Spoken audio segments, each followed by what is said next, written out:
Welcome to Psychic Holistic Spotlight. I'm your host tonight, Bill Hannon, and I'm here with Josie Way.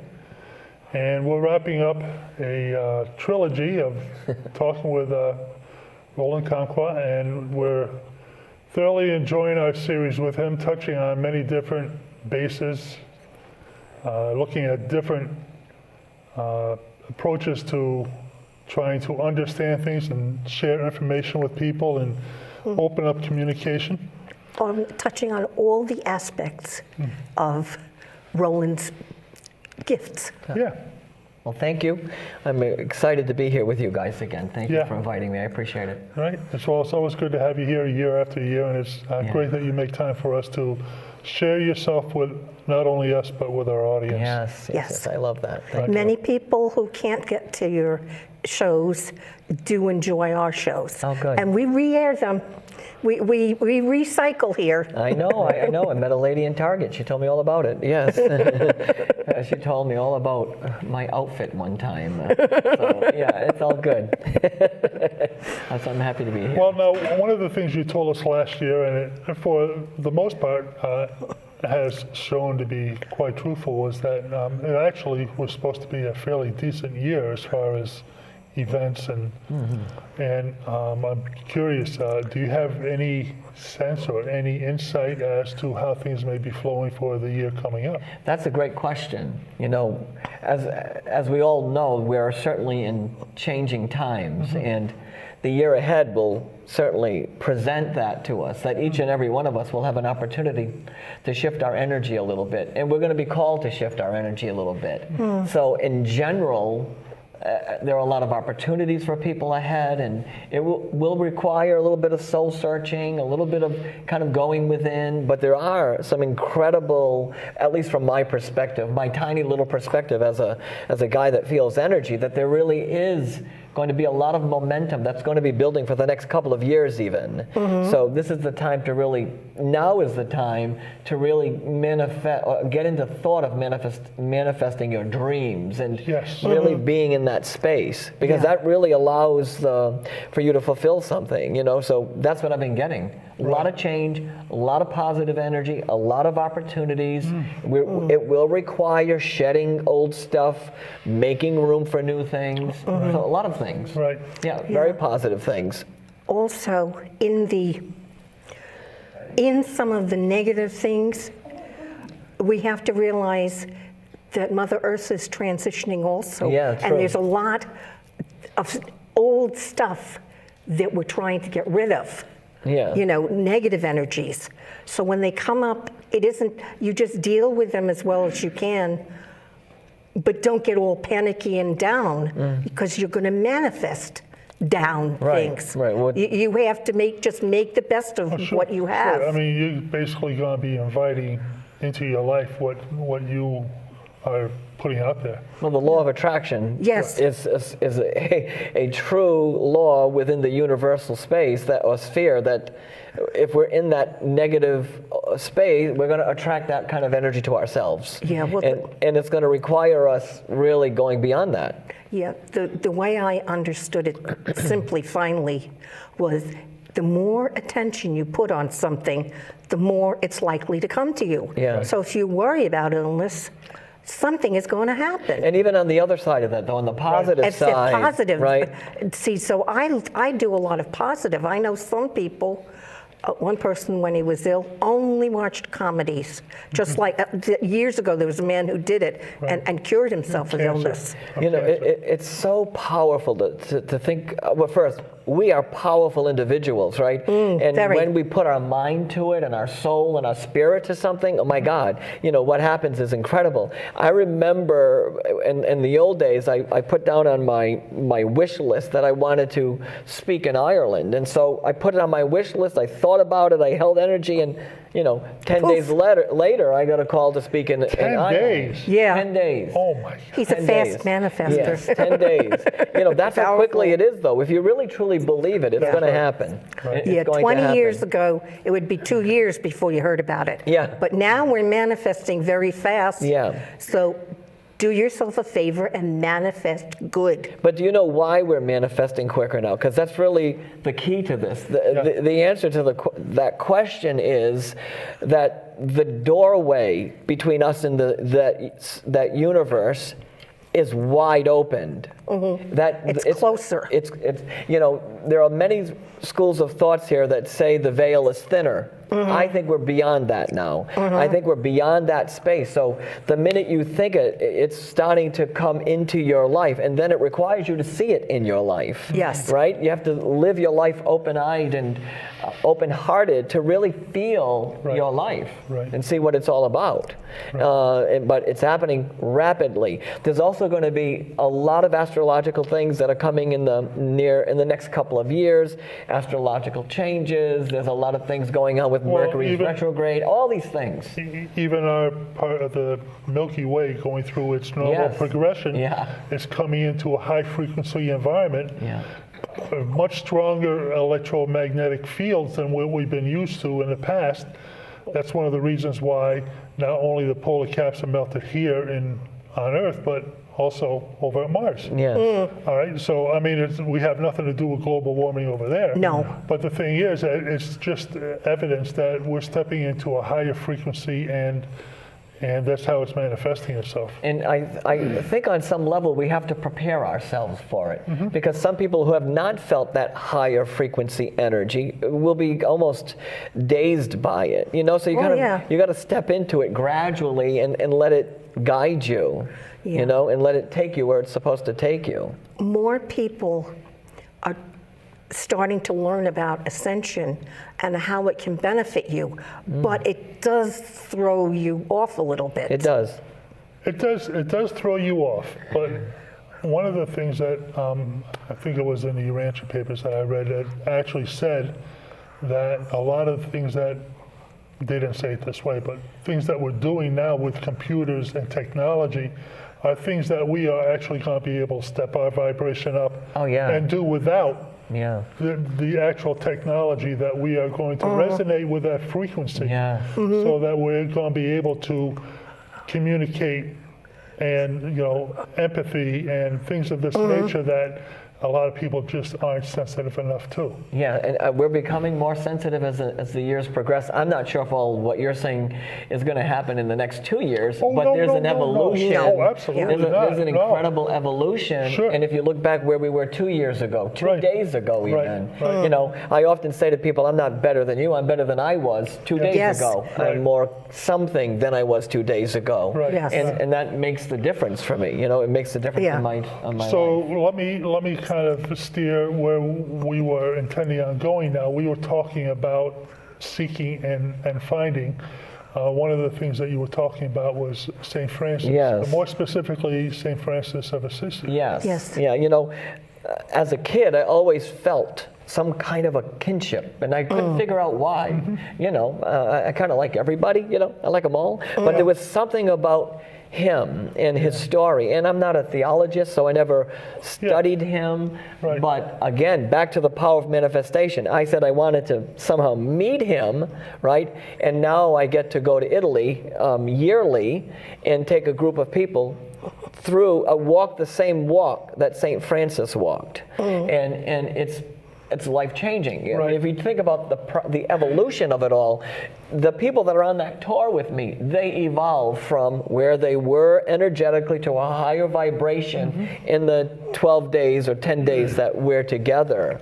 So it's walking that path. To me, St. Francis is about simplicity.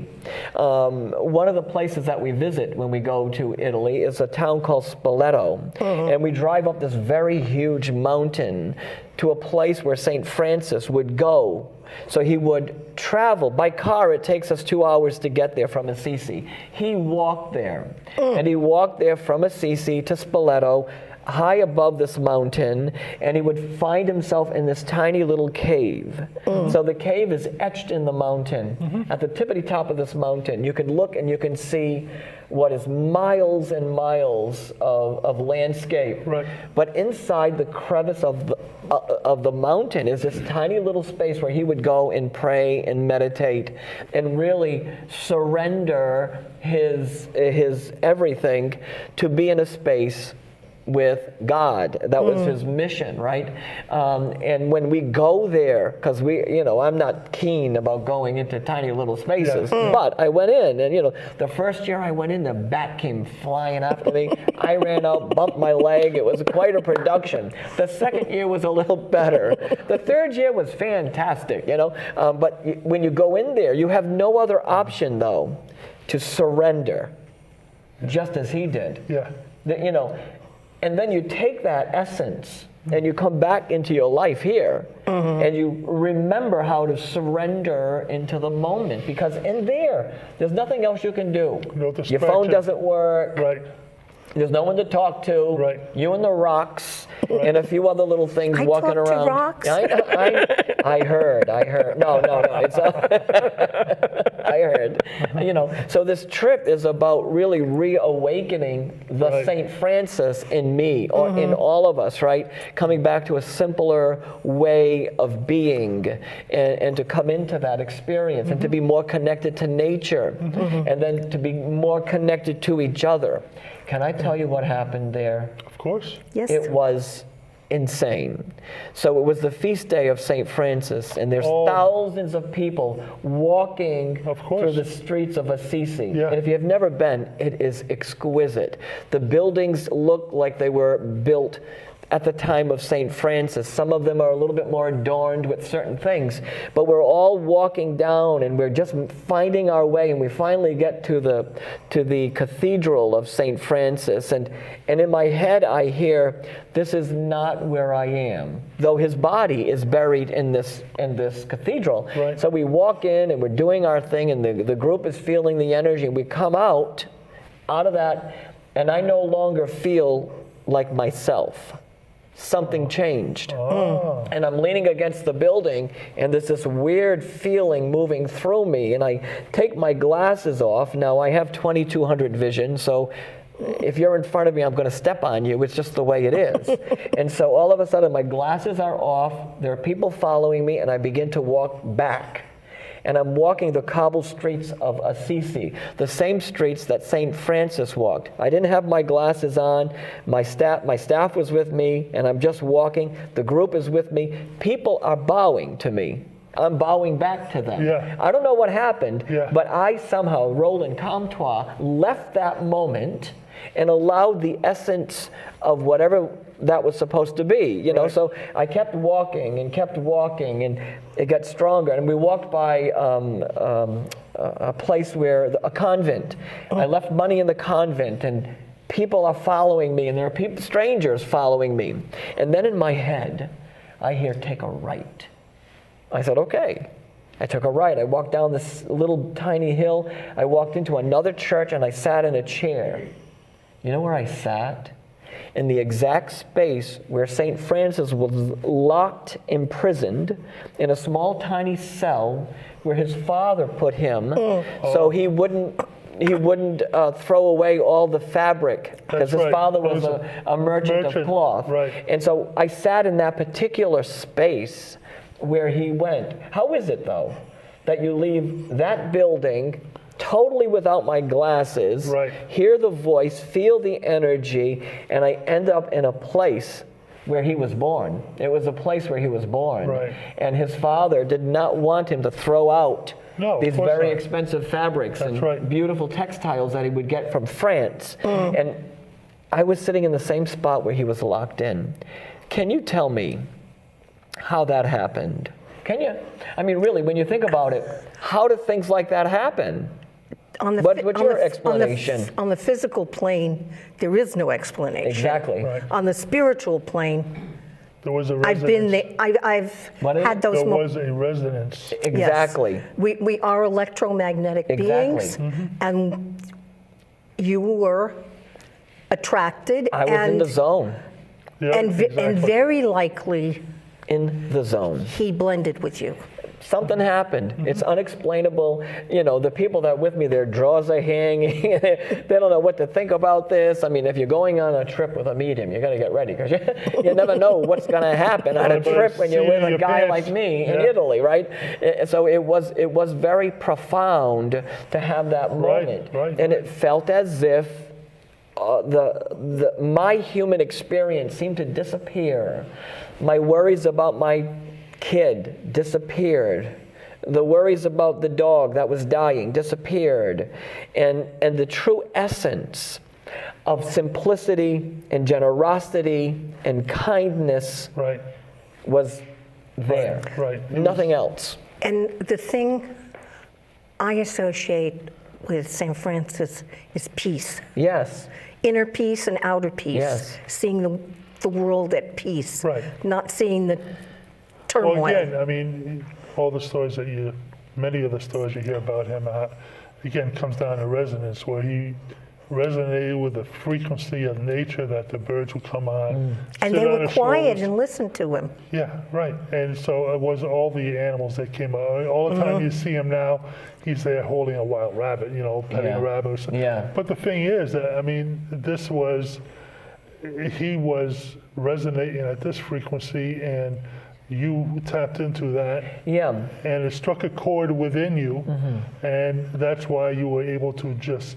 How do we make that experience relevant, though, for the 20th century in our lives now? I mean, what is St. Francis teaching us about living today? Because it's nice that we have those images and pictures and stories of him, but what is it that we learn about ourselves now? Because that's where it matters. You know? Right. Well, it's an entirely different... There are still native peoples that still live in that. But the thing is that, of course, we're all brought on board to set ourselves up, to financially make ourselves secure, to get involved in commerce, and if you're not Be with very the program, competitive. right? And so the thing is that right there is pulling you away from your real frequency. You're more or less involved in. I think it's teaching us how to really surrender or let go of the angst and the anxiety of the world we live in now. And the fear. And to really step into ourselves. A lot of people are so fearful. I think what he taught us was how to live simply. And you're right, nature is an important aspect of his message, but it was to really be simple, to be in that kind of space. I mean, we've talked about this on this show many times before. It's how to get into that spot. And in Italy, I was in that spot. That's right. And it didn't hold for me. Right. Any anxiety about my life. What it held was live simply, be peaceful, be generous, be kind, be one with your fellow man, because he was the guy that walked out to the lepers. He met them at the mountain and he walked out to the lepers and cared for them. You know, he was the guy that helped feed people and take care of people. He was the person that built things and did things, right? I think what I'm saying about bringing it relevant into our lives is that we have to surrender into a peaceful place so that we can truly be one with ourselves, with each other. It's important. You started the show by saying, what does the future hold? You didn't say it like that, but that's what your implication was. The future holds for us an opportunity to step beyond ourselves, to become, to be something, to do something, to step beyond the light and be the light, right? But it requires us doing certain things to get there. We can't just, we don't just pop into those places. Yeah, would you say that setting aside a little time every day to just be present, follow wherever you are, you could choose to be, it could be just a room in your home or out in the woods, but to, like he would do. I understand if you want to communicate with St. Francis, he's shy and he's much easier to communicate with in the woods. Well, it's true, but I don't think you have to go to Italy to communicate with him. Yeah. You know, I certainly don't have to go to heaven to communicate with someone's departed loved one. Right. I do it here. You know, I think the same principle applies, that we can bring, and let's forget about, maybe it's not about St. Francis for somebody else out there. Maybe it's another saint. Maybe it's Buddha. Maybe it's Jesus. Maybe there's somebody else that holds that energy for them. But how do we take that energy and bring it into our lives? Because that's the lesson I take back from my trip to Italy. You know, to Italy. It's what is the lesson, and what did I gain, and what insight, and more importantly, what did I learn about myself? You know, how did I grow? How did I stretch my boundaries? I think that's very important. I think not many people really know who they are. Yeah. Who they are, and because they cannot sit with themselves comfortably and relax and get to the point where they can just... You know, one of the things that I do is I set aside time alone. And I really am just alone with myself and there in that spot, you know, and it kind of clears away all the cobwebs and all the other restless things, you know. And in that space, I remember my life experiences, you know, I remember who I am, and I stay in that space, and I feel that energy. And I don't think you need to go to No, you Italy. you don't have to. But I'm saying it could be any number of places that you could set aside. Yes. And, you know, just a small park that it's your little park. Yeah. You know, when you know the trees and you get to know them all. Yes, yes. That's a beautiful thing. I had another thought, though.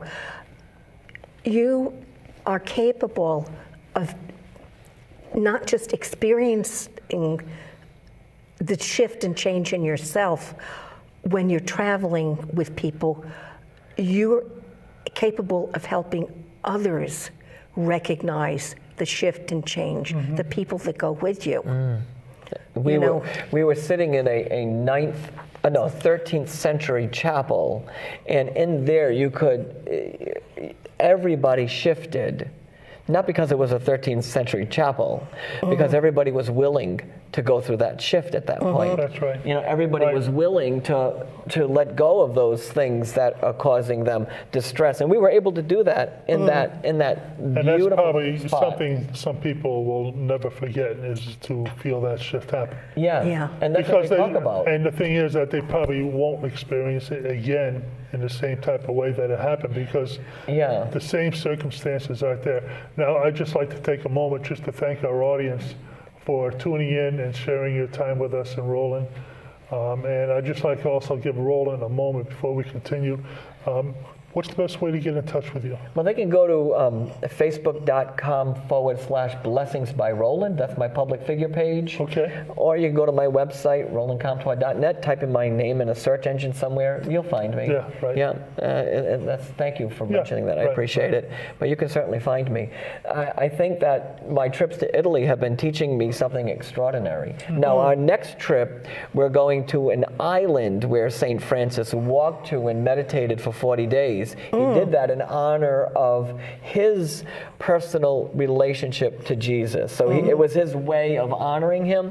So we're walking that path, you know. And I imagine when we walk there, someone on that trip will change, you know, because we all go through our small, tiny little changes, and they somehow begin to define us in some way.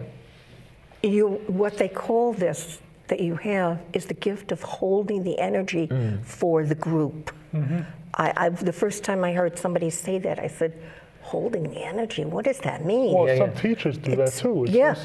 Some teachers are able to do that.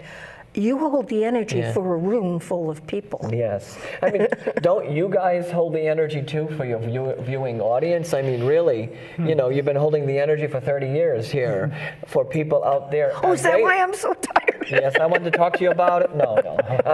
And that's why there's, you know, the people who listen also have the same opportunity to change. Now, my taking people to Italy every year, we're also going to be going to Israel until 2020, I think it is. So when we go on these trips, they change. We all change, but so do your viewership. They change. They change because you're willing to take the journey. And I'm imagining the only way to truly take the journey is to become vulnerable. You've been vulnerable before me when we've talked about your son. Yes. Other people have been vulnerable before. And when you get to that space of vulnerability, it allows the transformation to kick into place, whatever the transformation is. Right. You know, in Italy is one magnificent place, and the food is good. It's really good. I don't drink, so I don't drink any wine there, all the people on the trip say the wine's delicious. And the experience is exquisite. And it's really about a pilgrimage back to ourselves, you know, back to who we truly are. And that's what happens there. Well, one thing that happens that was presented to me is you touch the past and you see a vision of the future, of who you could be. Yeah, there is no doubt that when you bring energy, when you communicate with the past, you give the future permission to expand and your present moment to be alive, you know? So that all these things are happening in one moment, you know, no matter where your life takes you. We have a chance to do that everywhere. We have a chance to do that right here, right now, with everybody. A chance to bring energy to these aspects of our journey, of our lives, no matter where you go. And that's, again, one of the things that when you understand who you are, you can be yourself. And that energy just starts to resonate from you. And people start to see you for who you are and able to feel more comfortable with you. And it creates this wonderful ripple effect of very beautiful energy. Well, as we said something about in the last show about healing, what happens is you learn how to become a conduit. And when you release a lot of angst, whatever you want to call it, when you release that, you become a conduit for all that is good, particularly unconditional love. And you can have that in every moment of every hour of every day of your life. It takes work, but you can. Well, I think one of the things that, and you've mentioned this through meditation and prayer, is to ask. Ask. It's pretty simple. It's so simple, but we never think of it. But there's a trick. Don't ask for patience, because you will get lots of stuff to make you practice. You have to be very careful the way you ask. And I think you should ask once. They know you. I mean, every day we say, "Come on, woman, come on." You know, ask one time, and then let it ride. See where you go. See where it takes you. Because it could be something very exciting. You know, people ask me all the time, "I didn't get a sign yet. I didn't get a sign yet. I didn't get a sign yet." I say, "One is coming. One is coming. One is coming." But I didn't get a sign yet. I keep getting dimes from my nephew. You know, over and over again. He keeps and giving over me dimes. again. And I make sure there's nothing on the floor. There's nothing on the bureau. There's no dimes. I told this story to my brother. My brother was a little offended that I would ask him for something like that. And then he started thinking, well, why hasn't he given me something? Within 3 days, his grandson was sitting at the table and said, "Grandpa, what's this?" Handed it to him. It was a 2-cent penny. It was only minted in 2 years, 1859 to 1861. He's never had this coin in his house. And here it is, it was just on the desk. Now, you just said at the beginning of this show, you had an expression of awe when I said 3 days, the power of manifestation. This happened to your brother. That's right. 3 days. That's right. So we all have the opportunity to manifest extraordinary things. And lucky for your brother, he had that moment. He never doubted me again. We have a very strong connection. You know, most of my brothers and I, sisters. That's a beautiful thing that you have that connection with them.